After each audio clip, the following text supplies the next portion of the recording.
नमस्कार, आप देख रहे हैं डीडी न्यूज। आपके साथ मैं हूं गौरव श्रीवास्तव। तो चलिए बुलेटिन की शुरुआत करते हैं और सबसे पहले नजर डालते हैं इस वक्त की हेडलाइंस पर। प्रधानमंत्री ने बंगाल को सौंपी विकास परियोजनाओं की सौगात। भ्रष्टाचार, महाजंगल राज, घुसपैठियों को लेकर टीएमसी पर साधा निशाना। कहा, टीएमसी कर रही राष्ट्रीय सुरक्षा से खिलवाड़।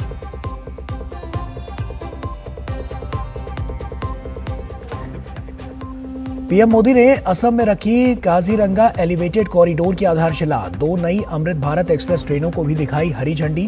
कांग्रेस पर लगाया असम में घुसपैठियों को बसाने का आरोप।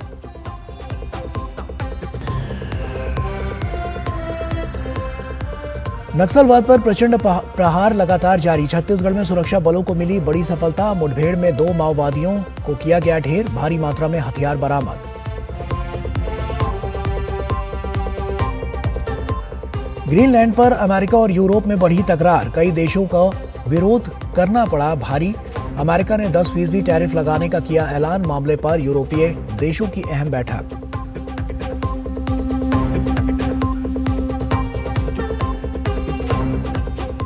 बांग्लादेश में अल्पसंख्यकों के खिलाफ नहीं रुक रही है हिंसा। पिछले 2 दिनों में 2 हिंदुओं की हत्या। अल्पसंख्यक समुदाय की सुरक्षा की मांग को लेकर ढाका में भारी विरोध प्रदर्शन।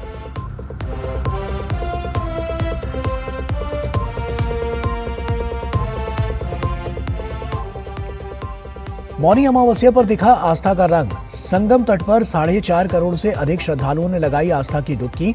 अयोध्या, हरिद्वार, वाराणसी समेत दूसरे पवित्र स्थलों पर भी उमड़ा जनसमूह।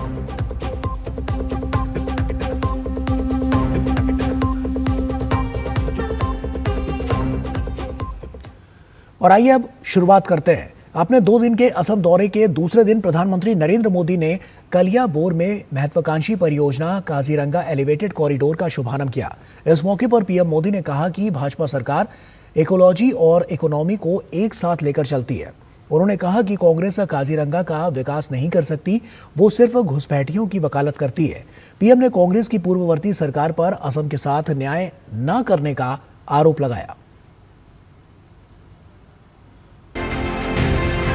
6,950 करोड़ रुपए से अधिक की लागत वाली काजीरंगा कॉरिडोर परियोजना का प्रधानमंत्री ने कलियाबोर में शुभारंभ किया। परियोजना में 35 किलोमीटर का एलिवेटेड कॉरिडोर होगा, जो कि काजीरंगा राष्ट्रीय उद्यान से होकर गुजरेगा। साथ ही 21 किलोमीटर का बाईपास खंड और राष्ट्रीय राजमार्ग 715 के 30 किलोमीटर लंबे खंड को 4 लेन का बनाया जाएगा। यानी कुल परियोजना 86 किलोमीटर की है।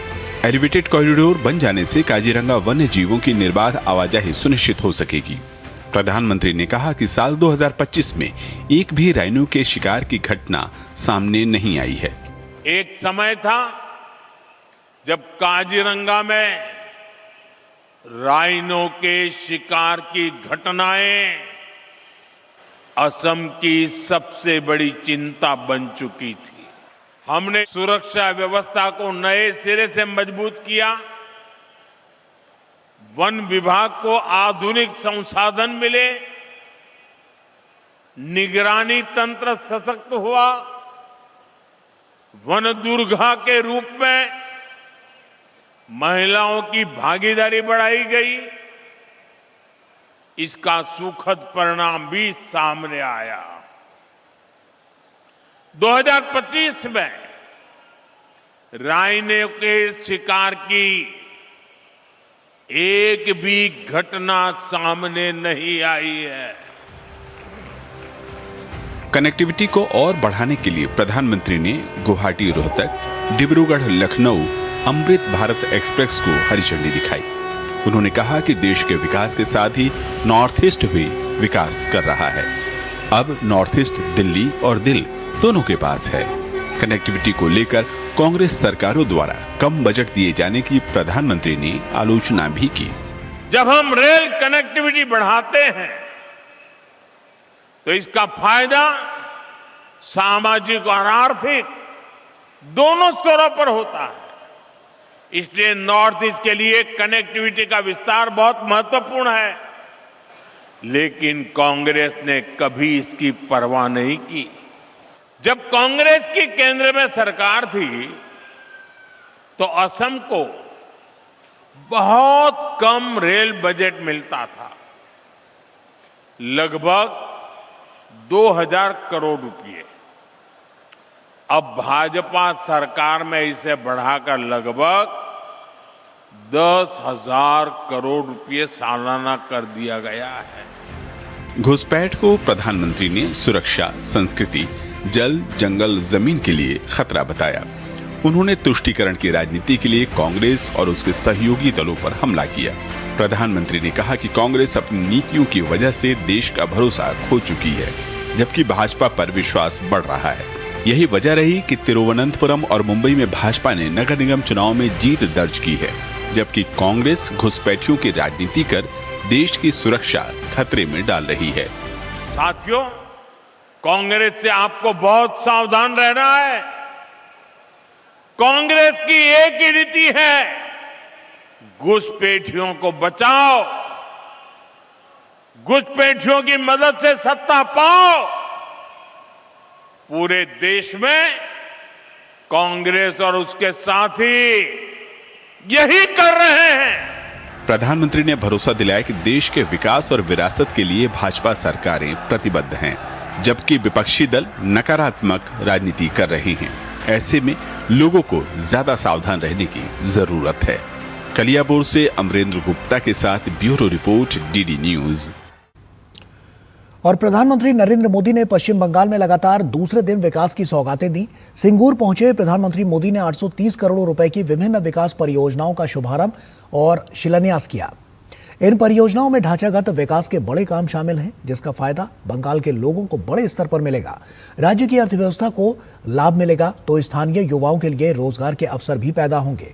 प्रधानमंत्री मोदी ने आज बंगाल की कनेक्टिविटी बढ़ाने के लिए 3 अमृत भारत एक्सप्रेस ट्रेनों को हरी झंडी दिखाई। पूर्वोत्तर भारत का विकास सरकार की प्राथमिकता।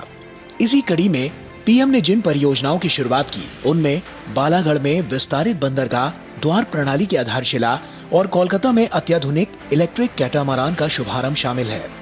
पीएम ने कहा कि पोर्ट और इकोसिस्टम का विकास रोजगार को बढ़ावा देगा। सीमलेस ट्रांसपोर्टेशन संभव हो सके, इसके लिए पोर्ट, नदी जलमार्ग, हाईवे और एयरपोर्ट्स, इन सभी को आपस में कनेक्ट किया जा रहा है। इससे लॉजिस्टिक कॉस्ट और ट्रांसपोर्टेशन में लगने वाले टाइम दोनों में कमी आ रही है। साथियों, हमारी कोशिश ये भी है कि हमारे ट्रांसपोर्ट के माध्यम नेचर फ्रेंडली भी हो। हाइब्रिड इलेक्ट्रिक नाव से रिवर ट्रांसपोर्ट और ग्रीन मोबिलिटी दोनों को बल मिलेगा। प्रधानमंत्री मोदी ने 3 अमृत भारत एक्सप्रेस ट्रेनों को हरी झंडी दिखाई। ये ट्रेनें कोलकाता हावड़ा को आनंद विहार टर्मिनल से, कोलकाता सियालदेह को बनारस से और कोलकाता सतरागाछी को ताम्बरम से जोड़ेगी। साथ ही पीएम ने जयरामबती, बरो गोपीनाथपुर, मैनापुर नई रेल लाइन का उद्घाटन भी किया। बीते 24 घंटे अभूतपूर्व रहे हैं। भारत के लिए पूर्वी भारत का विकास, इस लक्ष्य के साथ केंद्र सरकार निरंतर काम कर रही है। देश की पहली वंदे भारत स्लीपर ट्रेन प्रारंभ हुई है। बंगाल को करीब आधा दर्जन नई अमृत भारत एक्सप्रेस ट्रेनें भी मिली है। आज 3 और अमृत भारत एक्सप्रेस ट्रेनें शुरू हुई हैं। इनमें से एक ट्रेन तो मेरे संसदीय क्षेत्र काशी बनारस की बंगाल से कनेक्टिविटी को और मजबूत करेगी। केंद्र सरकार पूर्वोत्तर भारत के विकास के लिए लगातार कदम उठा रही है और इसी क्रम में पश्चिम बंगाल में इन नई परियोजनाओं का शुभारंभ राज्य के विकास की दिशा में महत्वपूर्ण कदम माना जा रहा है। सिंगूर से अजीत द्विवेदी के साथ ब्यूरो रिपोर्ट, डीडी न्यूज। और वहीं प्रधानमंत्री ने सिंगूर में विशाल जनसभा को संबोधित किया तो टीएमसी सरकार पर जमकर हमला बोला। पीएम मोदी ने कहा कि बिहार के बाद अब बंगाल के महाजंगल राज को खत्म करना है। ममता बनर्जी सरकार पर घुसपैठियों को संरक्षण देने का आरोप लगाते हुए पीएम मोदी ने कहा कि केंद्र की योजनाओं को टीएमसी सरकार बंगाल में लागू नहीं होने देती, जिसके कारण बंगाल का विकास बहुत पीछे छूट गया है। पीएम मोदी ने सरकार बदलने का नारा दोहराया और कहा कि जैसे ही बीजेपी सरकार बंगाल में आएगी तो यहां के माफिया राज को खत्म कर देगी और जनता के हित में विकास का काम करेगी।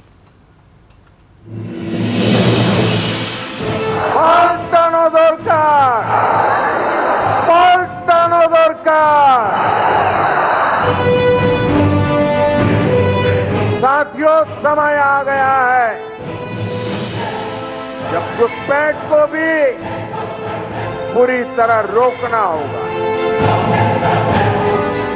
और जो लोग बीते दशकों में फर्जी कागज बनाकर यहां घुल मिल गए हैं, उनकी पहचान करके उन्हें उनके देश वापस भी भेजना होगा। ये काम कौन कर सकता है? ये काम कौन कर सकता है? ये काम आपका एक वोट कर सकता है, आपके वोट की ताकत।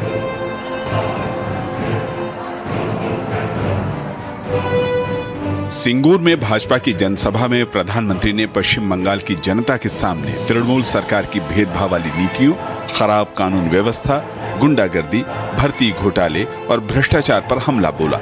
उन्होंने कहा कि घुसपैठिए तृणमूल के पक्के वोट बैंक हैं, उन्हें बचाने के लिए वो किसी भी हद तक जा सकती है। आप याद रखिए, टीएमसी को घुसपैठिए इसलिए पसंद है क्योंकि वो इनके पक्के वोट बैंक है। घुसपैठियों को बचाने के लिए टीएमसी किसी भी हद तक जा सकती है। बीते 11 वर्षों से केंद्र सरकार टीएमसी सरकार को बार बार चिट्ठी लिख रही है कि बंगाल के बॉर्डर पर फेंसिंग लगानी है, इसके लिए जमीन चाहिए, लेकिन टीएमसी को कोई फर्क नहीं पड़ता।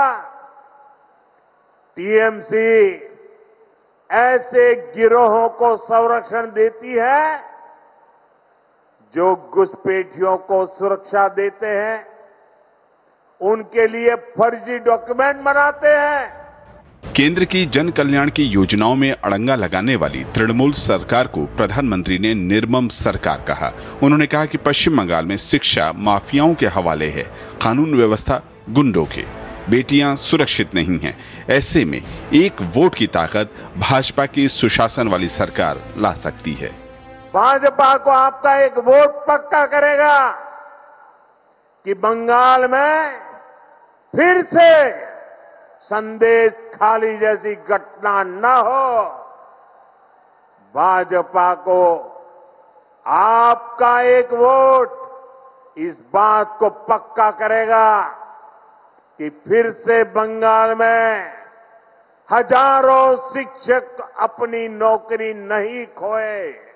टीएमसी को सबक सिखाना बहुत जरूरी है। यहां छोटे से छोटा टीएमसी का नेता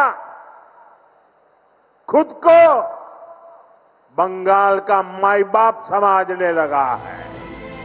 प्रधानमंत्री ने जनता से आह्वान किया कि भाजपा के सुशासन में राज्य में निवेश बढ़ेगा, अच्छी शिक्षा युवाओं को मिलेगी और रोजगार के अवसर बढ़ेंगे और इंफ्रा का विकास होगा। प्रधानमंत्री ने यहाँ की महिलाओं और युवाओं से राज्य में आगामी विधानसभा चुनाव में बदलाव का आह्वान किया। साथ ही उन्होंने कहा कि आने वाले समय में राज्य को विकास की नई दिशा दी जाएगी। कैमरामैन सुनील राणा के साथ अजीत द्विवेदी, डीडी न्यूज, सिंगूर, पश्चिम बंगाल। और बंगाल में बीते दिनों कई मुद्दों पर हुई हिंसा के बाद से ममता बनर्जी की सरकार पर कानून व्यवस्था को लेकर सवाल खड़े हो रहे हैं और बीजेपी ने टीएमसी सरकार पर घुसपैठियों को संरक्षण देने के नाम पर अराजकता फैलाने का आरोप लगाया है। एसआईआर के विरोध के बीच और प्रवासी मजदूरों की सुरक्षा को लेकर हिंसक प्रदर्शन के बाद ममता बनर्जी ने हिंसा के समर्थन में बयान दिया था, जिसके बाद से राज्य सरकार की निष्ठा गंभीर सवालों के घेरे में आ गई है, जिसके बाद पूरा मामला सियासी रूप से गरमाया हुआ है। पश्चिम बंगाल में बीते दिनों हुई हिंसा के बाद अभी भी तनाव का माहौल बना हुआ है। जिन इलाकों में हिंसा हुई वहां अभी भी भारी पुलिस बल तैनात हैं, लेकिन स्थानीय लोगों में सुरक्षा का भाव नहीं बन पा रहा है। बंगाल के अलग अलग इलाकों में कहीं एसआईआर के मुद्दे पर टीएमसी के नेताओं ने हिंसा की तो सरकारी कर्मचारियों के साथ मारपीट भी की गई। इसी तरह प्रवासी मजदूरों की सुरक्षा को लेकर भी बंगाल के कई इलाकों में बीते दिनों हिंसक प्रदर्शन हुए, जिसके बाद ममता बनर्जी की सरकार पर कानून व्यवस्था संभाल नहीं पाने के आरोप भी लग रहे हैं। बीजेपी ने कहा है कि टीएमसी सरकार के संरक्षण में बंगाल में हिंसा हो रही है, जिसके चलते घुसपैठियों का मनोबल बढ़ा हुआ है। तो टीएमसी नेता हिंसा पर सफाई देते नजर आ रहे हैं। ये बहुत पेनफुल होता है जब भी ऐसा इंसिडेंट होता है, तो ये इंसिडेंट्स बार बार नहीं होने चाहिए और इसकी सरकार को नोट देनी होगी। ये घटना हमने पिछले साल भी देखा था मुर्शिदाबाद में, शामशेरगंज धुलियान में, जब चुन चुन के हिंदुओं के घर जलाया जा रहा था, तब भी पुलिस चुपचाप बैठी थी।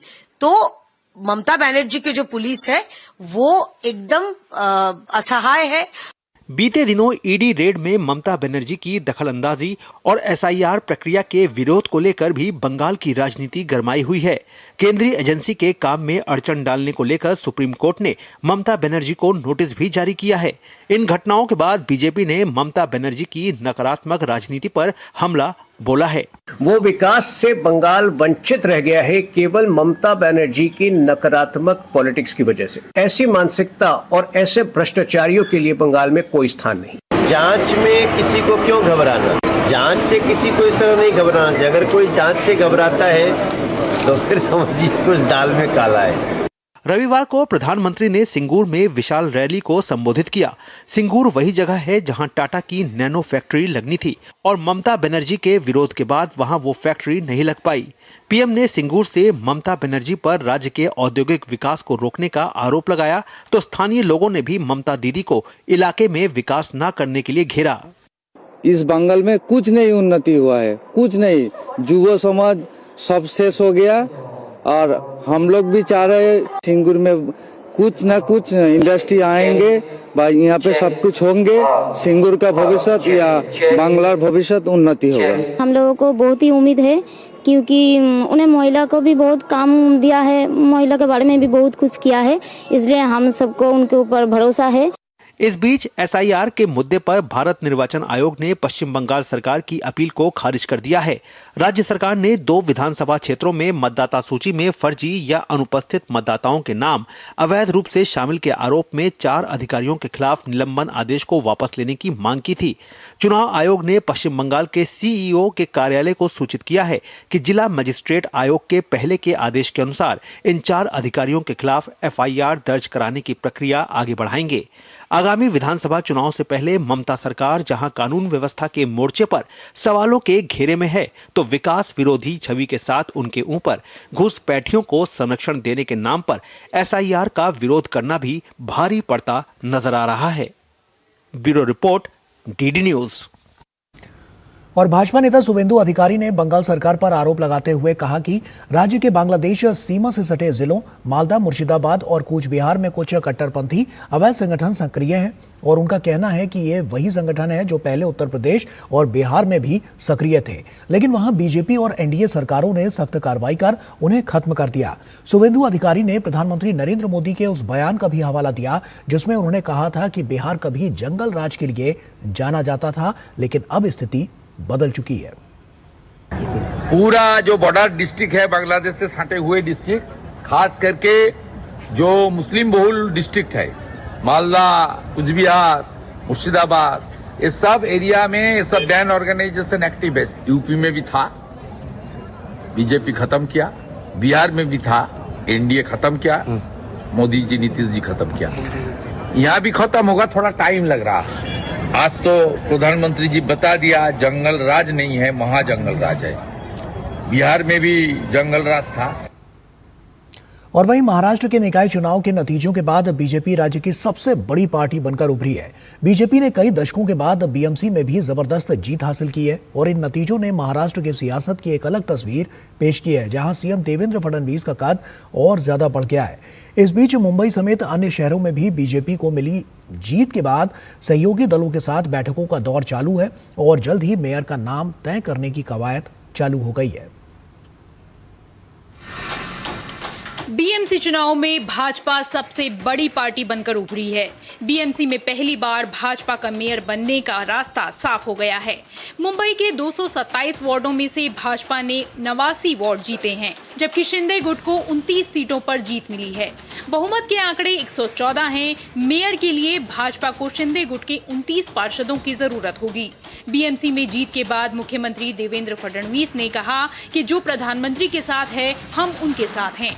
मेयर महायुति का होगा, कोई विवाद नहीं है। महाराष्ट्र ने इस बार तय कर दिया था कि जो मोदी जी के साथ, हम उनके साथ। इसलिए आप देखिए, बीजेपी नंबर 1 पार्टी बनी और हमारे साथ जहां हमारे अलायंस पार्टनर थे उनको भी लोगों ने मतदान किया। तो महाराष्ट्र इस बार पूरे तरीके से मोदी जी के साथ, बीजेपी के साथ, अलायंस के साथ था। बीएमसी में मेयर के सवाल पर शिवसेना शिंदे के नेता संजय निरुपम ने कहा कि बीएमसी में ट्रिपल इंजन की सरकार बनने जा रही है। महायुति का जब महापौर होगा तो पूरे मुंबई में जबरदस्त विकास होगा। आज बहुत खुशी की बात है कि ट्रिपल इंजन की सरकार मुंबई में स्थापित होने जा रही है। शिवसेना और बीजेपी के ज्वाइंटली के संयुक्त रूप से हमारा अपना महापौर स्थापित होने जा रहा है और ऐसे मुंबई जो सपनों की नगरी है उसके ऊपर महायुति का जब महापौर होगा तो पूरे मुंबई में एक जबरदस्त तरीके का विकास होगा और पूरी दुनिया को मुंबई का बदला हुआ चेहरा मुहरा दिखेगा। बीएमसी में अगर ठाकरे बंधुओं की बात करें तो शिवसेना उद्धव गुट 65 वार्डों के साथ दूसरे स्थान पर रही, जबकि मनसे को 6 सीटें मिली। वहीं एनसीपी एसपी को 1 सीट मिली है। इन तीनों पार्टियों की सीटें मिला दें तो कुल सीटें 72 होती हैं। वहीं कांग्रेस ने 24 सीटों पर जीत दर्ज की है।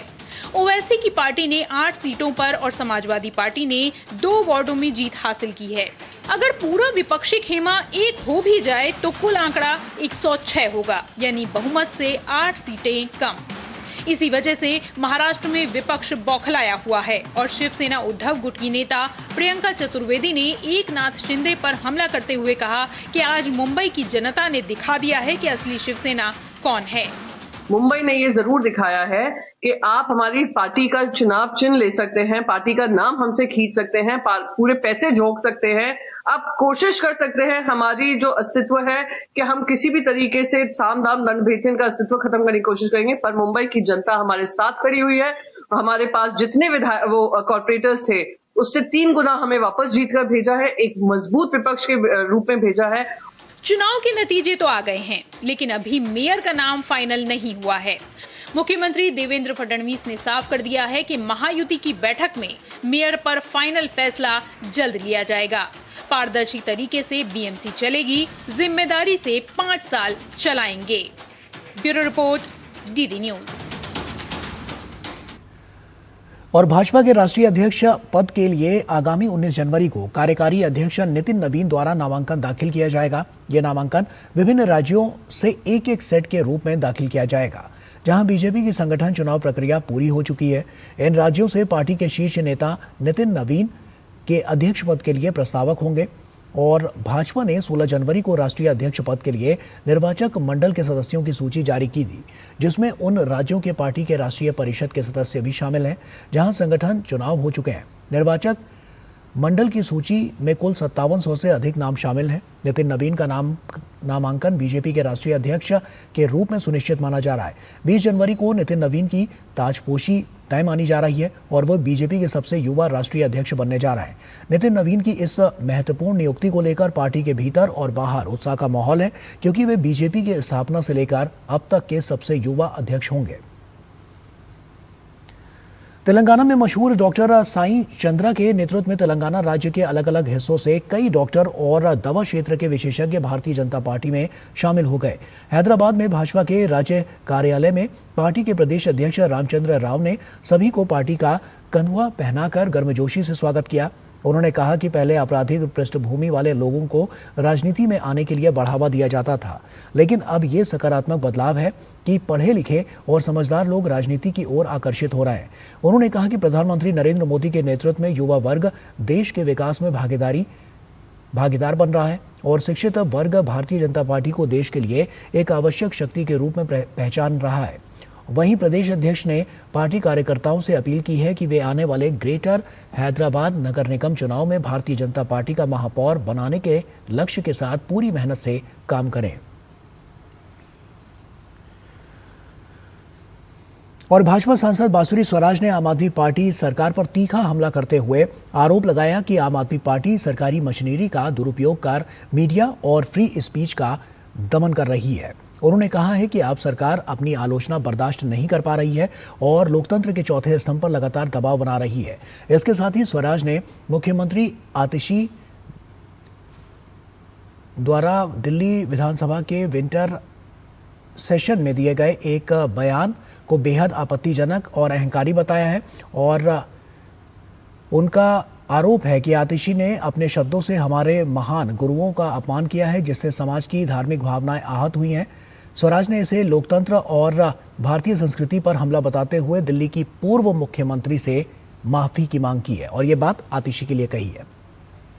आम आदमी पार्टी की सरकारें गवर्नमेंट मशीनरी का दुरुपयोग कर फ्री स्पीच का, लोकतंत्र का, मीडिया का और किसी भी प्रकार की आलोचना का वो दमन कर रहे हैं। जो विंटर सेशन चल रहा था दिल्ली विधानसभा का, तब नेता प्रतिपक्ष आतिशी जी ने बहुत ही आपत्तिजनक एक स्टेटमेंट करी। डिबेट चल रही थी, उस डिबेट के अंदर ही आतिशी जी ने गुरुओं का अपमान करा और इतनी ज्यादा आपत्तिजनक स्टेटमेंट दी कि एक एक भारतीय का मन कचोट दिया उन्होंने। राष्ट्रपति भवन में होने वाले एट होम कार्यक्रम के लिए खास तौर पर निमंत्रण पत्र डिजाइन किया गया है। गणतंत्र दिवस की संध्या पर होने वाले एट होम के निमंत्रण पत्र की तस्वीरें राष्ट्रपति भवन ने साझा की है। इस साल की निमंत्रण किट में भारत के पूर्वोत्तर क्षेत्र की परंपराओं को दर्शाया गया है। राष्ट्रपति ने सोशल मीडिया पर लिखा है कि ये निमंत्रण पत्र अष्टलक्ष्मी राज्यों के कुशल कारीगरों और शिल्पकारों के लिए एक पुष्पांजलि है। एट होम कार्यक्रम के निमंत्रण पत्र भारतीय डाक विभाग ने विभिन्न गणमान्य शख्सियतों तक पहुंचाए।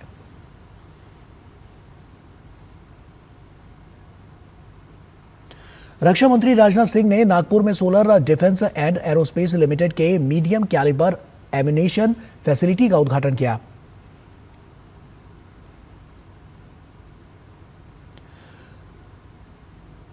और कार्यक्रम को संबोधित करते हुए रक्षा मंत्री ने कहा कि इस फैसिलिटी से विकसित पिनाका मिसाइलों का निर्यात भी शुरू हो चुका है और कई अन्य देशों ने भी इसे खरीदने में रुचि दिखाई है। इस तरह की उपलब्धियां न केवल हमारे रक्षा उद्योग की क्षमता को दर्शाती हैं, बल्कि भारत की निर्यात क्षमता को भी और अधिक सशक्त बनाती हैं। और आज जब मैं इस परिसर में आया, आप लोगों से बात की और यहाँ आकर सारे काम को देखा, तो सचमुच मुझे भीतर से संतोष की भी अनुभूति हुई और साथ ही साथ प्रसन्नता भी हुई। और मुझे विश्वास है कि इस परिसर से निकला हर प्रोडक्ट इंडस्ट्रियल आउटपुट के साथ साथ राष्ट्र निर्माण की प्रक्रिया में भी एक मजबूत हिस्सा बनेगा। और जब ये महसूस होता है कि देश के लिए कुछ बन रहा है, देश के लिए कुछ हो रहा है, और यह सब देखने के बाद एक डिफेंस मिनिस्टर के रूप में मुझे लगता है कि हम सही दिशा में आगे बढ़ रहे हैं। अमेरिकी सीनेटर स्टीव डाइंस भारत के दौरे पर हैं। नई दिल्ली में डाइंस ने विदेश मंत्री एस जयशंकर से मुलाकात की। सोशल मीडिया पर एक पोस्ट में एस जयशंकर ने लिखा कि इस मुलाकात के दौरान हम लोगों ने विस्तृत बातचीत की और भारत अमेरिका द्विपक्षीय संबंधों और उनके रणनीतिक महत्व पर खुलकर चर्चा की।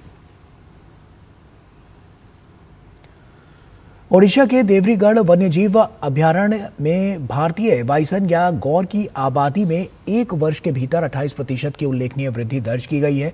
इस उपलब्धि पर केंद्रीय शिक्षा मंत्री धर्मेंद्र प्रधान ने प्रसन्नता व्यक्त करते हुए इसे वन्यजीव संरक्षण के क्षेत्र में बड़ी सफलता बताया है। धर्मेंद्र प्रधान ने सोशल मीडिया पर साझा संदेश में कहा कि बाइसन की संख्या में यह बढ़ोतरी वन्यजीव प्रेमियों और संरक्षण से जुड़े लोगों के लिए उत्साहजनक है। उन्होंने इस सफलता का श्रेय स्थानीय समुदायों सहित संरक्षण कार्य में लगे हुए सभी हितधारकों को दिया। साथ ही प्रधानमंत्री नरेंद्र मोदी और केंद्रीय पर्यावरण, वन एवं जलवायु परिवर्तन मंत्री भूपेंद्र यादव के प्रति आभार जताते हुए कहा कि जैव विविधता और महत्वपूर्ण वनों की रक्षा के लिए सरकार द्वारा किए गए निरंतर प्रयासों का ये सकारात्मक परिणाम है। केंद्रीय मंत्री डॉक्टर जितेंद्र सिंह ने आज अंडमान सागर से भारत की पहली खुली समुद्री मत्स्य पालन परियोजना का शुभारंभ किया और इस दौरान केंद्रीय मंत्री ने पीएम मोदी को श्रेय देते हुए भारत के विशाल समुद्री संसाधनों के माध्यम से नीली अर्थव्यवस्था को साकार करने की दिशा में उठाया गया पहला महत्वपूर्ण कदम बताया। इस अवसर पर केंद्रीय मंत्री ने कहा कि ये पहल भारत के महासागरों की आर्थिक क्षमता को उजागर करने की दिशा में उठाए गए सबसे शुरुआती और महत्वपूर्ण कदमों में से एक है। गौरतलब है कि ये परियोजना भारत सरकार के पृथ्वी विज्ञान मंत्रालय, उसकी तकनीकी शाखा, राष्ट्रीय महासागर प्रौद्योगिकी संस्थान और अंडमान और निकोबार द्वीप समूह के केंद्र शासित प्रदेश प्रशासन के सहयोग से कार्यान्वित की जा रही है और इस प्रायोगिक पहल का उद्देश्य प्राकृतिक समुद्री परिस्थितियों में समुद्री मछली और समुद्री शैवाल की खुले समुद्र में खेती करना है, जिसमें वैज्ञानिक नवाचार को आजीविका सृजन के साथ एकीकृत किया गया है। केंद्रीय मंत्री डॉक्टर जितेंद्र सिंह ने श्री विजयपुरम पोर्ट ब्लेयर स्थित ऐतिहासिक फ्लैग पॉइंट का दौरा किया, जहां 30 दिसंबर 1943 को नेताजी सुभाष चंद्र बोस ने आजाद हिंद सरकार के प्रमुख और INA के नेता के रूप में तिरंगा फहराया था। यह स्थल द्वितीय विश्व युद्ध के दौरान अंडमान और निकोबार द्वीप समूह को ब्रिटिश शासन से मुक्त करने वाला पहला भारतीय क्षेत्र बना था। इस ऐतिहासिक घटना ने भारतीय स्वतंत्रता संग्राम में एक मील का पत्थर स्थापित किया। प्रधानमंत्री नरेंद्र मोदी ने 30 दिसंबर 2018 को यहां तिरंगा फहराकर श्रद्धांजलि दी और रॉस द्वीप का नाम बदलकर नेताजी सुभाष चंद्र बोस द्वीप कर दिया, ताकि आने वाली पीढ़ियों को इस इतिहास से अवगत कराया जा सके। डॉक्टर जितेंद्र सिंह का ये दौरा नेताजी के साहस, बलिदान और स्वतंत्रता संग्राम में उनके अमूल्य योगदान को सम्मानित करने का एक महत्वपूर्ण अवसर है।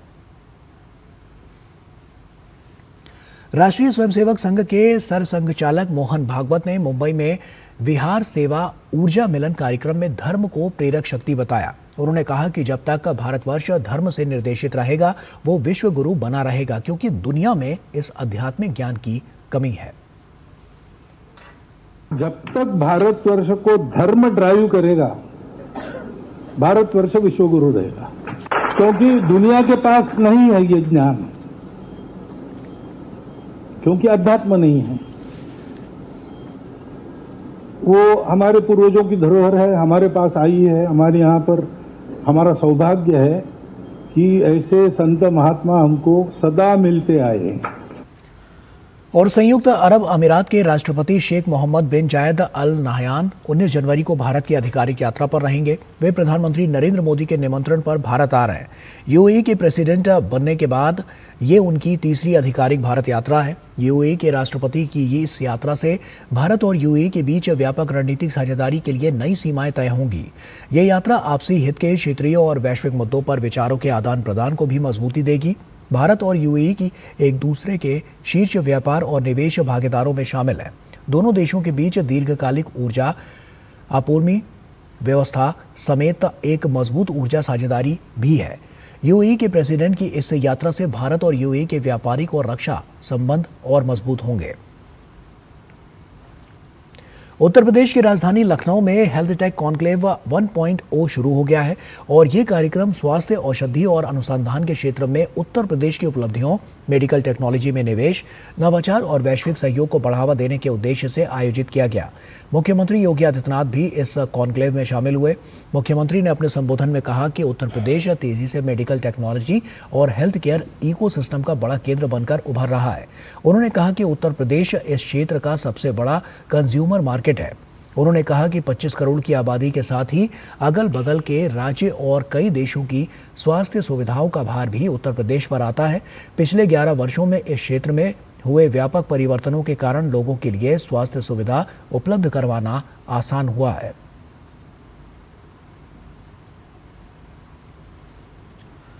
हमारे लिए एक कॉन्क्लेव महत्वपूर्ण इसलिए भी है कि इस क्षेत्र का जो सबसे बड़ा कंज्यूमर मार्केट है वह उत्तर प्रदेश है। उत्तर प्रदेश सरकार ने आदरणीय प्रधानमंत्री जी की प्रेरणा से, उनके मार्गदर्शन में पिछले 8-9 वर्षों के अंदर स्वास्थ्य क्षेत्र में व्यापक परिवर्तन करने में इसको सफलता प्राप्त की है।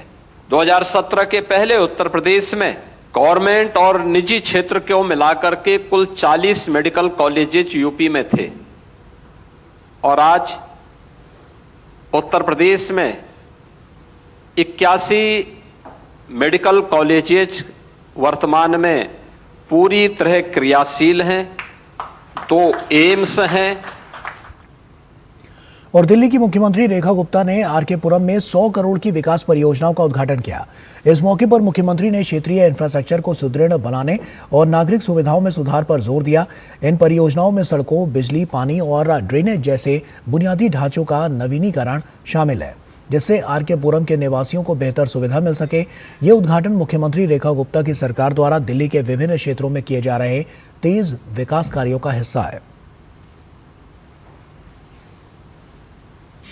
और स्विट्जरलैंड के दावोस में वर्ल्ड इकोनॉमिक फोरम WEF 2026 की सालाना बैठक 19 जनवरी से शुरू होने वाली है। इसमें वैश्विक राजनीतिक नेताओं, कॉरपोरेट प्रमुखों और नीति निर्माताओं का जमावड़ा होगा। शिखर सम्मेलन में भाग लेने के लिए महाराष्ट्र के मुख्यमंत्री देवेंद्र फडणवीस भी दावोस पहुंच चुके हैं। वहां उन्होंने केंद्रीय मंत्री प्रहलाद जोशी और किंजरापू राम मोहन नायडू से मुलाकात की। केंद्रीय मंत्रियों ने उन्हें महाराष्ट्र नगर निगम चुनावों में शानदार जीत के लिए बधाई दी। सोशल मीडिया पर अपने पोस्ट में देवेंद्र फडणवीस ने लिखा कि महाराष्ट्र के भविष्य को आकार देने वाले विचारों पर दुनिया के साथ जुड़ने के लिए वो पूरी तरह से तैयार है। ये 5 दिवसीय शिखर सम्मेलन 23 जनवरी तक चलेगा। और वहीं दिल्ली के भारत मंडपम में 10 जनवरी से शुरू हुआ नई दिल्ली विश्व पुस्तक मेला रविवार को संपन्न हो गया। मेले के आखिरी दिन काफी संख्या में पुस्तक प्रेमी पहुंचे। पुस्तक मेले के समापन के दौरान डॉक्टर रघुवीर सिंह रंधावा की पुस्तक व्हाइट कोट्स वाइल्ड हार्ट्स का विमोचन किया गया। वहीं पुस्तक में लेखक ने रहस्यमयी 70 के दशक से चिकित्सा, शरारत और संगीत के रोमांच को अपने शब्दों में पिरोने का प्रयास किया है। पुस्तक मेले के आखिरी दिन डॉक्टर रघुवीर सिंह रंधावा से खास बातचीत की हमारे संवाददाता गिरीश निशाना ने। विश्व पुस्तक मेले के आखिरी दिन डॉक्टर रघुवीर सिंह रंधावा की पुस्तक का भी लोकार्पण हुआ। Sir, white coat wild hearts की जो कहानी है वो किन उम्र के पुस्तक प्रेमियों को ज़्यादा पसंद आ रही है? देखिए, ये यूथ के लिए है।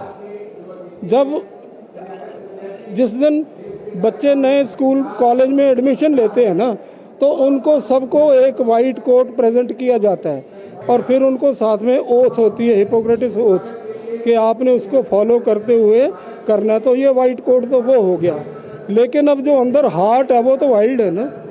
वो पढ़ने के साथ साथ थोड़ा वाइल्ड भी होता है, उसको कुछ शरारत सूझती है, लेकिन उस शरारत को मोल्ड करके रखना, उसको कंट्रोल में रखना, ताकि अपना जो असली मंतव्य है पढ़ना और डॉक्टर बनना, वो जो हिपोक्रेटिस ओथ ने बताया है उसको कर पाना वो ज़रूरी है।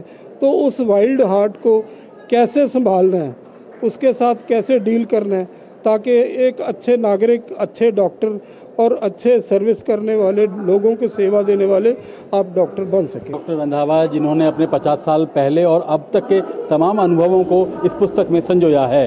कैमरामैन जगमोहन प्रधान के साथ गिरीश निशाना, DD न्यूज, दिल्ली। और वहीं आज मौनी अमावस्या का पर्व पूरे देश में श्रद्धा के साथ मनाया गया। माघ मेले के सबसे बड़े स्नानों में से एक मौनी अमावस्या के दिन प्रयागराज में 4.5 करोड़ से ज्यादा लोगों ने आस्था की डुबकी लगाई।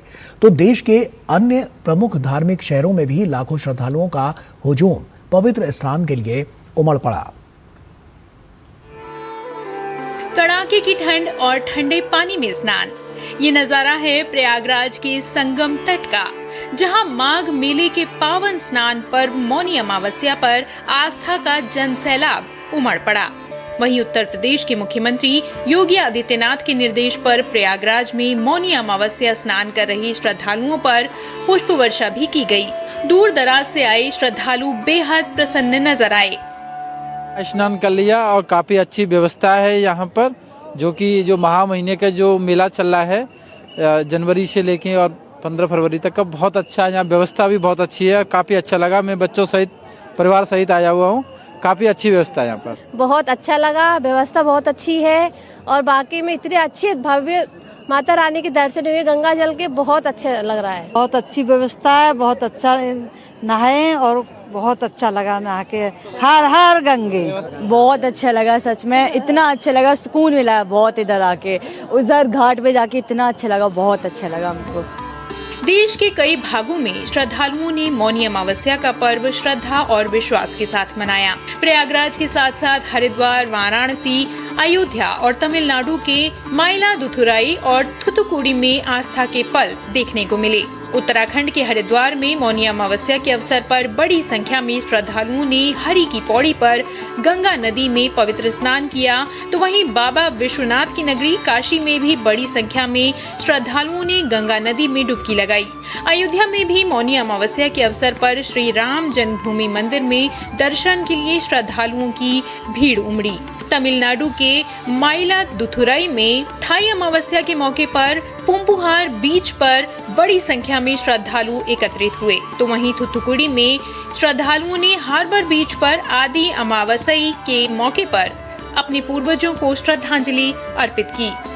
Bureau report, DD news. और अप्रैल से दिसंबर 2025 के दौरान भारत के निर्यात में लगातार बढ़ोतरी दर्ज की गई है और ये प्रगति एक गतिशील वैश्विक व्यापार वातावरण के बीच स्थिरता को दिखाता है। मध्य पूर्व और उत्तर अफ्रीका के बाजारों में भारत के निर्यात ने स्थिर बढ़ोतरी दर्ज की। बीते दिसंबर में इलेक्ट्रॉनिक्स गुड्स निर्यात में 16.78% की बढ़ोतरी दर्ज की गई और ये $4.17 बिलियन रहा। इसी दौरान मीट, डेयरी और पोल्ट्री निर्यात में भी 30% से ज्यादा की वृद्धि दर्ज की गई। दवाओं के निर्यात में 5.65% की बढ़ोतरी दर्ज की गई। वहीं समुद्री उत्पाद निर्यात में 11.73% का उछाल आया। इसके अलावा इंजीनियरिंग गुड्स एक्सपोर्ट भी बढ़कर $10.98 बिलियन रहा।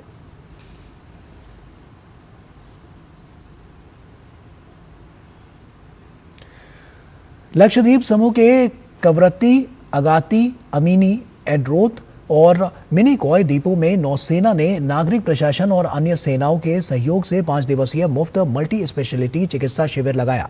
इन कैंपों में विशेषज्ञ चिकित्सकों ने 4719 मरीजों का इलाज किया।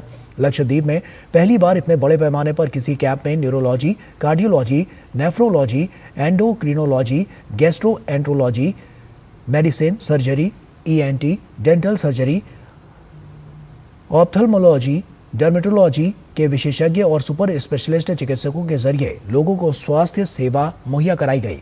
इस दौरान 51 सामान्य सर्जरी, 71 मोतियाबिंद सर्जरी की गई। साथ ही उन्नत निदान वाले 50 एंडोस्कोपी, 50 से अधिक इकोकार्डियोग्राफिक जांच, हृदय रोगों की जांच के लिए कई ट्रेडमिल टेस्ट, 250 से अधिक अल्ट्रासाउंड जांच की गई और इसके अलावा 100 से अधिक दंत और 30 से अधिक त्वचा रोगियों का इलाज भी किया गया।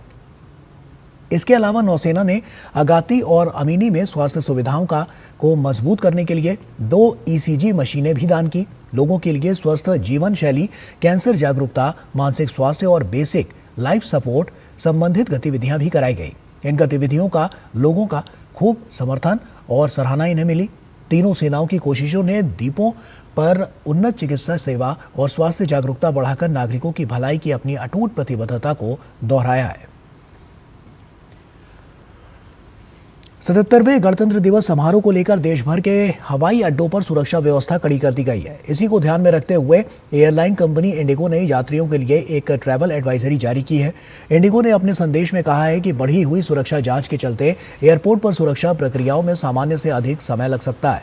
ऐसे में एयरलाइन ने यात्रियों से अपील की है कि वे अतिरिक्त समय का ध्यान रखते हुए पहले से यात्रा की योजना बनाएं और सुरक्षा जांच के दौरान एयरपोर्ट अधिकारियों का सहयोग करें।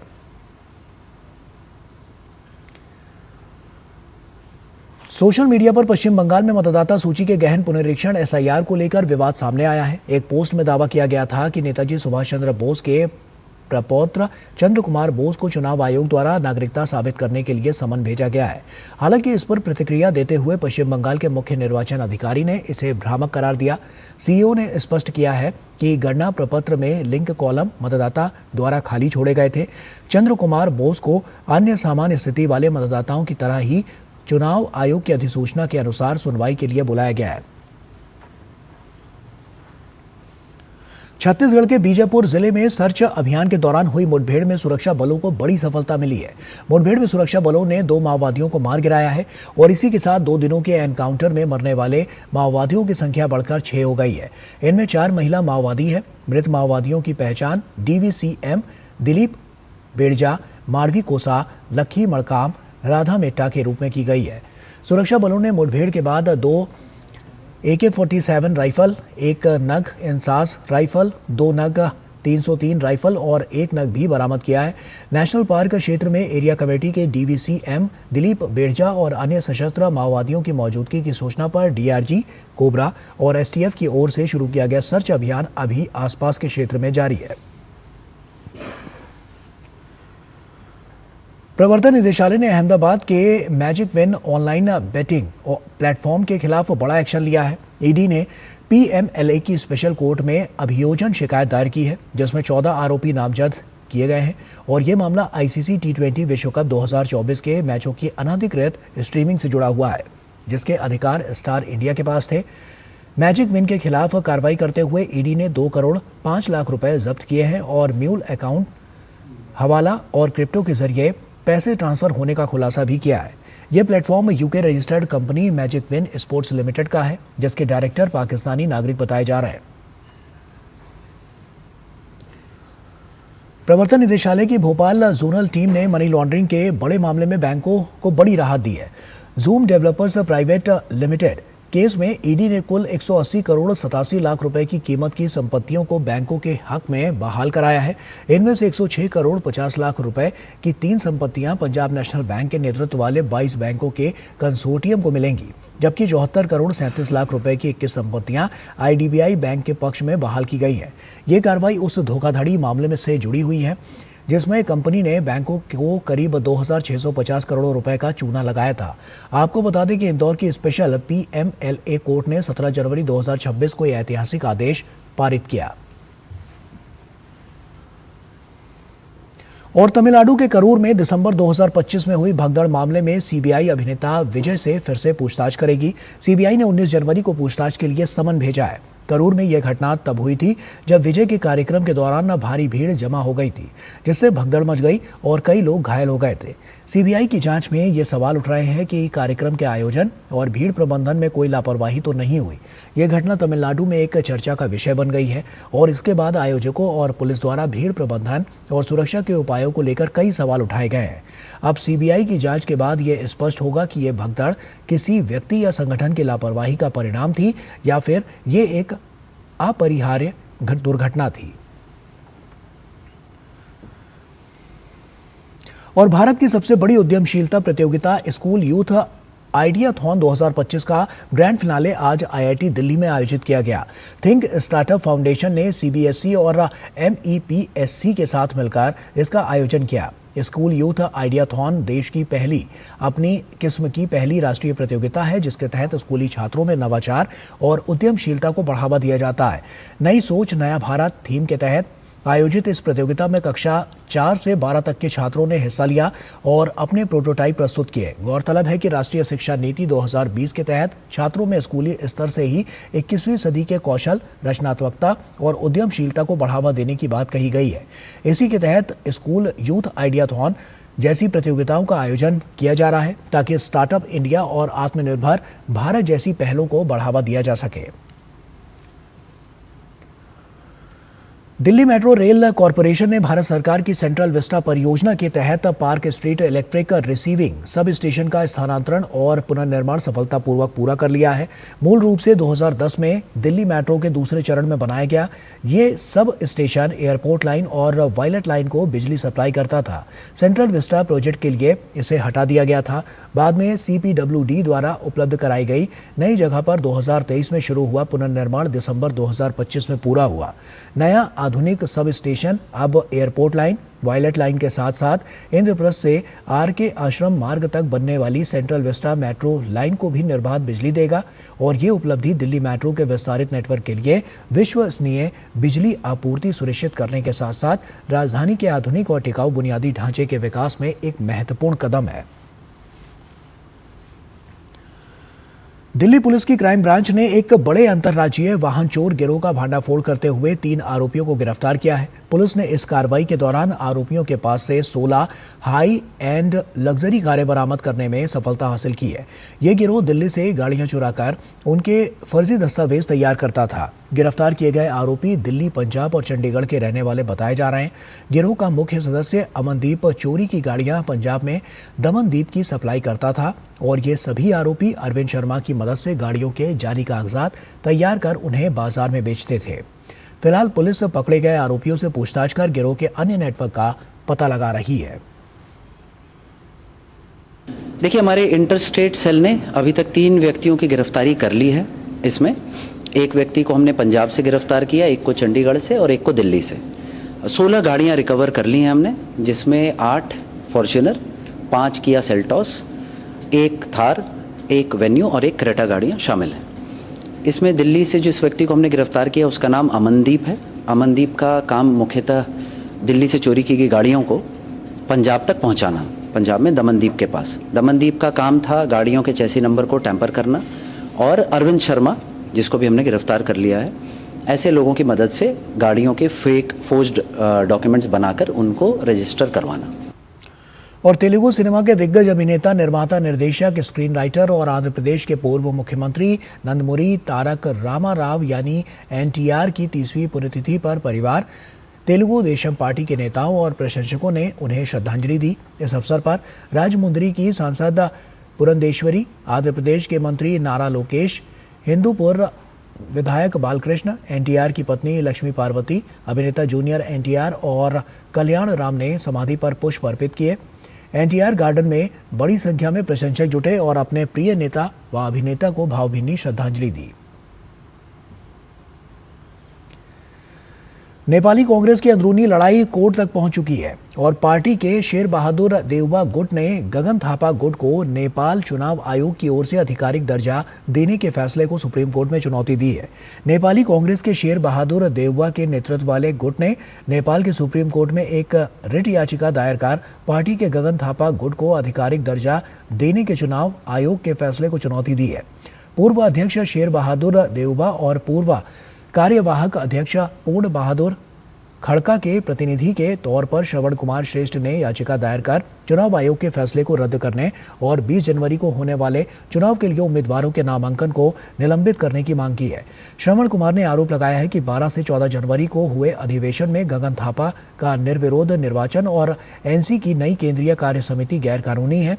12 से 14 जनवरी तक हुए विशेष आम अधिवेशन में, जिसमें गुरुवार को नेपाली कांग्रेस में नेतृत्व के लिए चुनाव हुआ था, गगन थापा को नेपाली कांग्रेस का अध्यक्ष निर्विरोध चुना गया था। सुप्रीम कोर्ट इस याचिका पर मंगलवार को सुनवाई करेगा।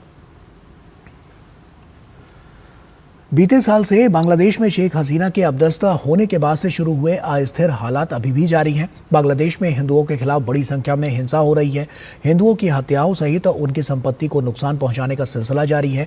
बीते 1 महीने में ही 11 हिंदुओं की हत्या के बाद से हालात और ज्यादा खराब हो गए हैं।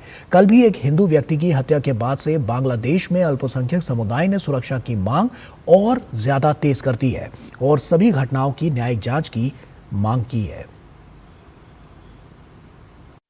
बांग्लादेश में चुनाव से पहले अल्पसंख्यकों की हत्या के मामले थमने का नाम नहीं ले रहे हैं। ताजा मामले में गाजीपुर जिले में एक हिंदू युवक की पीट कर हत्या कर दी गई। घटना से स्थानीय समुदाय में आक्रोश है। ताजा मामले में गाजीपुर जिले में एक हिंदू व्यक्ति की पीट कर हत्या कर दी गई। इस घटना से स्थानीय समुदाय में आक्रोश है।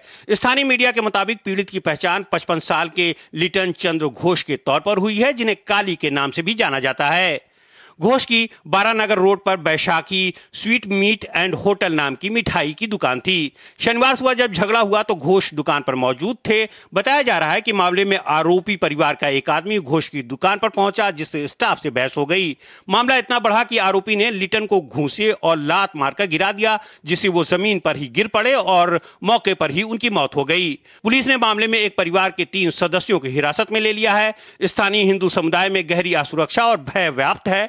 लोगों का कहना है कि यह मामला अचानक नहीं बल्कि पूर्व नियोजित था और लंबे समय से चले आ रहे सांप्रदायिक द्वेष का परिणाम है। इससे पहले शुक्रवार को भी गाजीपुर जिले में ही एक कार चालक ने पेट्रोल पंप पर काम करने वाले एक हिंदू युवक को पेट्रोल की कीमत चुकाए बिना वहां से जाने की कोशिश करने से रोकने पर वाहन से कुचलकर मौत के घाट उतार दिया था। मृतक की पहचान 30 वर्षीय रिपन साहा के रूप में हुई, जो गोलंदा मोड़ स्थित करीम पेट्रोल पंप पर काम करता था।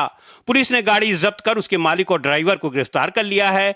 सिर्फ 1 महीने के अंदर देश भर में 11 हिंदुओं की हत्या की जा चुकी है। देश में बढ़ रही हिंसा, अराजकता और भेदभाव को रोकने की मांग को लेकर अल्पसंख्यक समुदाय के लोगों ने शनिवार को राजधानी ढाका स्थित राष्ट्रीय प्रेस क्लब के सामने रैली निकाली। प्रदर्शनकारियों की ओर से 5 प्रमुख मांगे रखी गईं। इनमें हिंसा के दौरान हुई हत्याओं की न्यायिक जांच, जल्द से जल्द सुनवाई, सरकारी संस्थानों में अल्पसंख्यकों का समान प्रतिनिधित्व, चुनाव के बाद सुरक्षा सुनिश्चित करने के लिए सेना की तैनाती और झूठे मामलों का सामना कर रहे बंदियों की बिना शर्त रिहाई शामिल है। यह विरोध रैली बांग्लादेश अल्पसंख्यक वकील एकता संगठन द्वारा आयोजित की गई थी, जिसमें वरिष्ठ वकील, अल्पसंख्यक नेता और कई संगठनों के प्रतिनिधि शामिल रहे। साल 2022 की जनगणना के अनुसार बांग्लादेश में हिंदुओं की आबादी लगभग 1.313 करोड़ है, जो देश की कुल आबादी का लगभग 7.95% है। जनवरी की शुरुआत में बांग्लादेश हिंदू बौद्ध ईसाई एकता परिषद ने एक बयान में आरोप लगाया था कि जैसे जैसे आम चुनाव की तारीख नजदीक आ रही है, देश में सांप्रदायिक हिंसा खतरनाक दर से बढ़ रही है। बांग्लादेश में आम चुनाव के लिए मतदान 12 फरवरी को होना है। Bureau report, DD news. और ग्रीनलैंड की सड़कों पर शनिवार को हजारों लोगों ने अमेरिकी राष्ट्रपति ट्रंप के खिलाफ विरोध प्रदर्शन किया। लोगों ने अमेरिकी राष्ट्रपति ट्रंप के ग्रीनलैंड पर कब्जे को लेकर दिए गए बयानों पर नाराजगी जताई। प्रदर्शनकारियों ने ग्रीनलैंड अब बिक्री के लिए नहीं है के नारे भी लगाए और इसी दौरान अमेरिका ने यूरोप के 8 देशों पर 10% टैरिफ लगाने का ऐलान कर दिया।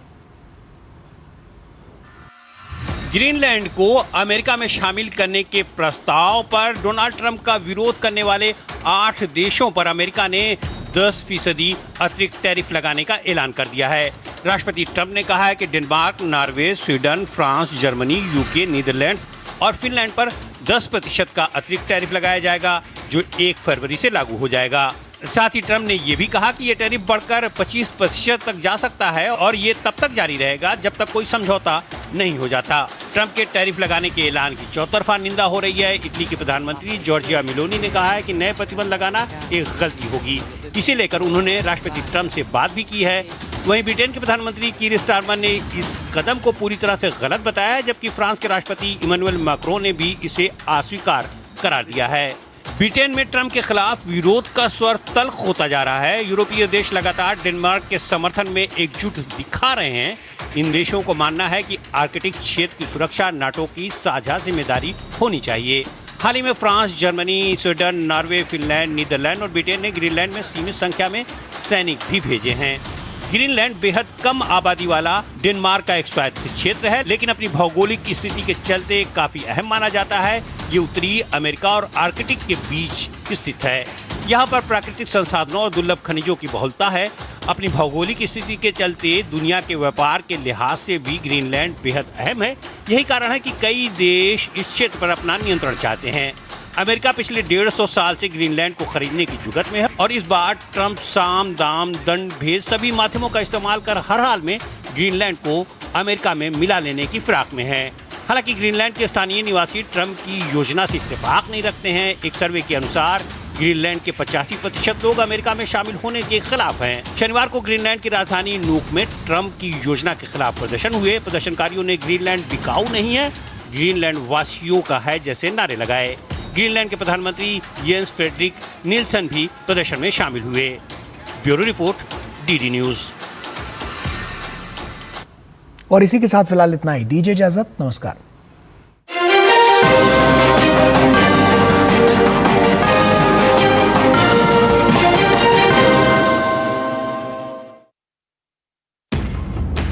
झूठ से भी खतरनाक होता है